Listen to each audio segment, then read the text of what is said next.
বোন, আজকাল একটা সম্পর্ক শুরু হতে খুব বেশি সময় লাগে না। একটা ফ্রেন্ড রিকোয়েস্ট, একটা ফলো, একটা হাই, তারপর প্রতিদিন কথা, প্রতিদিন অপেক্ষা, প্রতিদিন হাসি, আর একদিন মনে হয় এই মানুষটাই হয়তো আমার জীবনের মানুষ।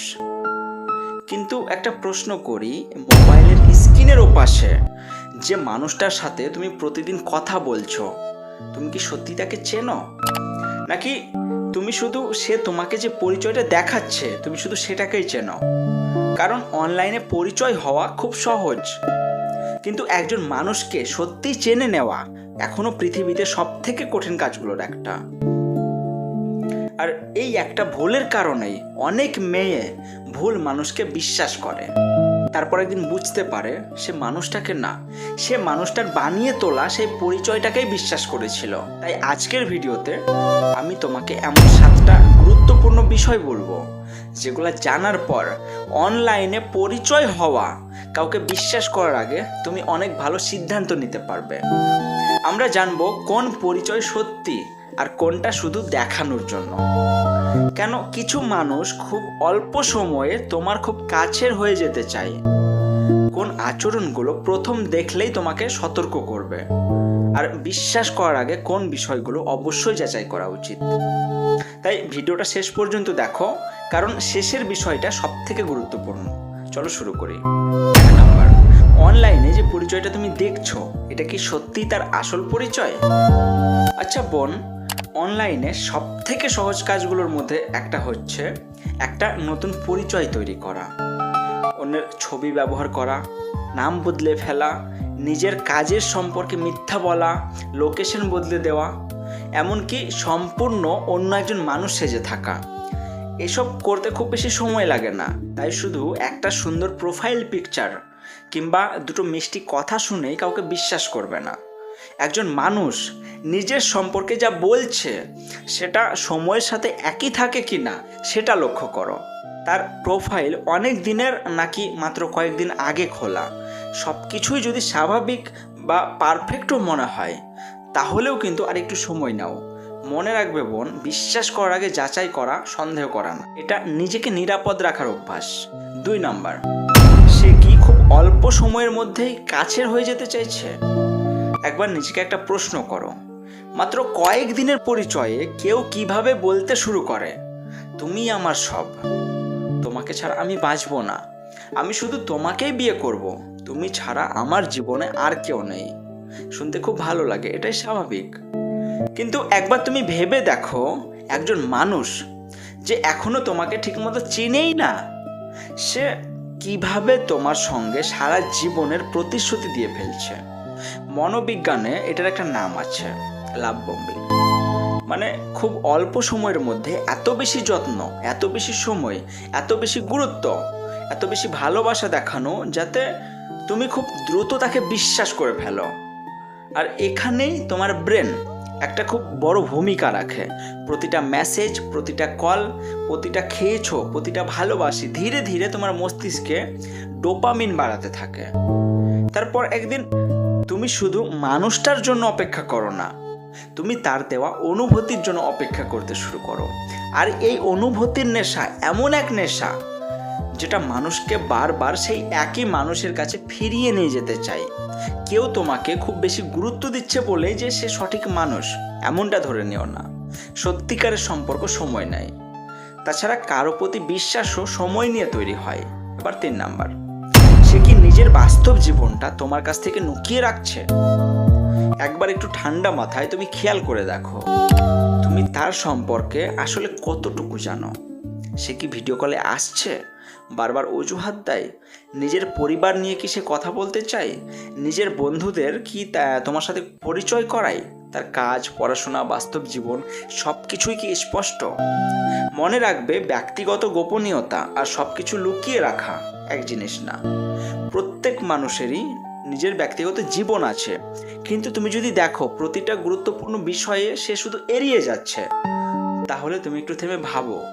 কারণ যে মানুষ নিজের বাস্তব জীবনটাকেই তোমাকে দেখাতে চাইছে না, তার সম্পর্কে বড় সিদ্ধান্ত নেওয়ার আগে আরো সময় নেওয়াই বুদ্ধিমানের কাজ। 4 নাম্বার, সে কি ধীরে ধীরে তোমাকে তোমার নিজের মানুষের কাছ থেকে দূরে সরিয়ে দিচ্ছে? বোন এবার খুব মন দিয়ে শোনো, এই পরিবর্তনটা একদিনে হয় না, ধীরে ধীরে হয়। সে প্রথম দিন বলবে না যে তুমি পরিবার ছেড়ে দাও, সে বলবে এখনই বাড়িতে বলো না, সবাই আমাদেরকে এখন বুঝবে না, আমাদের সম্পর্কটা আপাতত গোপন থাক। তারপর তোমার ওই বন্ধুটাকে আমার ভালো লাগে না, ওরা আমাদের সম্পর্কটা নষ্ট করে দেবে, শুধু আমাকেই বিশ্বাস করো। একদিন হঠাৎ করে তুমি বুঝতে পারবে যে তুমি নিজের মানুষগুলোর সঙ্গেই আগের মতো আর কথা বলছো না। তখন তুমি অজান্তেই একটা মানুষের উপর অতিরিক্ত নির্ভরশীল হয়ে গেছো।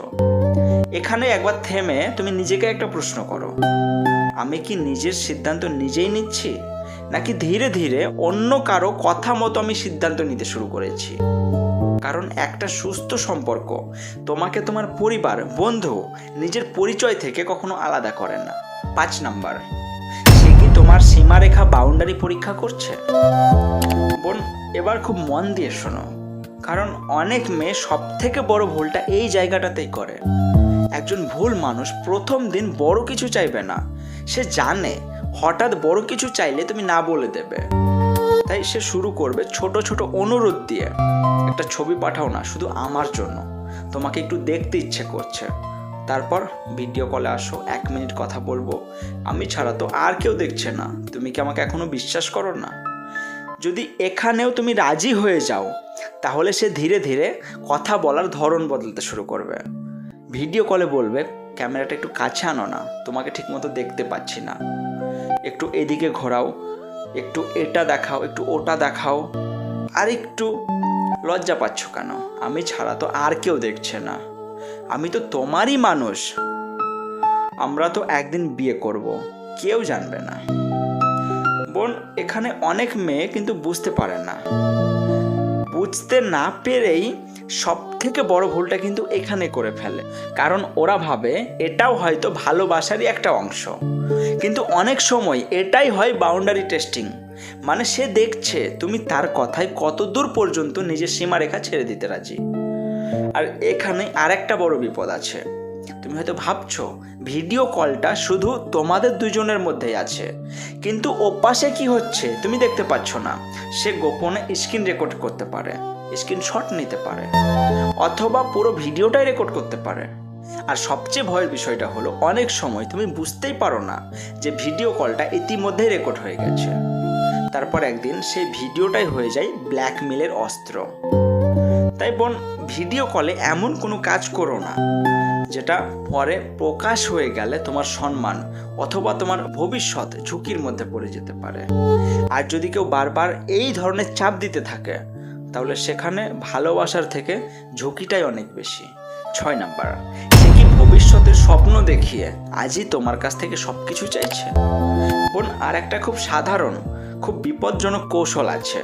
সে বলবে আমরা তো বিয়ে করব, তুমি তো আমার ফিউচার ওয়াইফ, একদিন তো একসাথেই থাকবো, তাহলে এখন এত ভয় কিসের? তারপর ধীরে ধীরে বলবে চলো দেখা করি, চলো একটু একা কোথাও যাই, হোটেলে গেলে সমস্যা কি, আমি কি তোমার ক্ষতি করতে পারি? তুমি না আসলে আমি বুঝবো তুমি আমাকে সত্যি ভালোবাসো না। বোন একটা কথা মনে রাখবে, ভবিষ্যতের প্রতিশ্রুতি দিয়ে বর্তমানে চাপ তৈরি করা কখনো সুস্থ সম্পর্কের লক্ষণ না। যে মানুষ তোমাকে সত্যি সম্মান করবে, সে তোমার সিদ্ধান্তকেও সম্মান করবে, তোমার না এই কথাটা শুনে অপমানিত হবে না, তোমাকে অপরাধবোধও দেবে না। 7 নাম্বার, বিশ্বাস করার আগে এই 7টি বিষয় একবার মিলিয়ে নাও। বোন এখন সব কিছু খুব সহজ করে আমি বলছি, কাউকে সম্পূর্ণ বিশ্বাস করার আগে নিজেকে এই 7টা প্রশ্ন করো। তার পরিচয়ের কথা সবসময় একই থাকে? তার সোশ্যাল মিডিয়া হিস্টরি স্বাভাবিক? সে কি খুব তাড়াহুড়ো করছে? তুমি না বললে সে সেটা মেনে নেয়? ভিডিও কল, ছবি অথবা ব্যক্তিগত কিছু জিনিস নিয়ে চাপ দেয়? এমন কোনো কমন ফ্রেন্ড আছে যে তাকে বাস্তবে চেনে? আর সবথেকে গুরুত্বপূর্ণ, তার সঙ্গে কথা বলার সময় তুমি কি নিজেকে নিরাপদ অনুভব করো? কারণ অনেক সময় আমাদের মন নিরাপদের সংকেত অনেক আগেই বুঝে যায়, আমরাই শুধু সেটাকে অবহেলা করি। সবশেষে একটাই কথা বলবো, অনলাইনে পরিচয় হওয়া সব মানুষই খারাপ এটা সত্যি না। অনলাইনেও অনেক সুন্দর সম্পর্ক তৈরি হয়, অনেকেই সত্যি ভালো মানুষ, কিন্তু যাচাই না করে খুব দ্রুত কাউকে বিশ্বাস করা, এটাই সবথেকে বড় ভুল। তাই সময় নাও, তাকে বোঝো, তারপর সিদ্ধান্ত নাও। আর যদি আজকের এই ভিডিওটা তোমার কাজে লাগে, তাহলে একজন বন্ধু, একজন বোন অথবা যে মানুষটার জন্য তুমি চিন্তা করো, তার কাছে ভিডিওটা তুমি শেয়ার করে দাও। হয়তো তোমার একটা শেয়ার কারো জীবনের সবথেকে বড় ভুল সিদ্ধান্তটা থামিয়ে দিতে পারে। আর বোন, আজ আমরা জানলাম অনলাইনে পরিচয় হওয়ার কাউকে বিশ্বাস করার আগে কি কি বিষয় দেখা উচিত। কিন্তু এরপর আরও একটা খুব গুরুত্বপূর্ণ প্রশ্ন আসে। যদি কেউ বলতে শুরু করে যে তুমি আমাকে ছেড়ে গেলে আমি বাঁচবো না, আমি আত্মহত্যা করে ফেলবো, তুমি আমার কথা না শুনলে আমি সব শেষ করে দেব, এগুলা কি সত্যিকারের ভালোবাসা নাকি ইমোশনালি ব্ল্যাকমেল?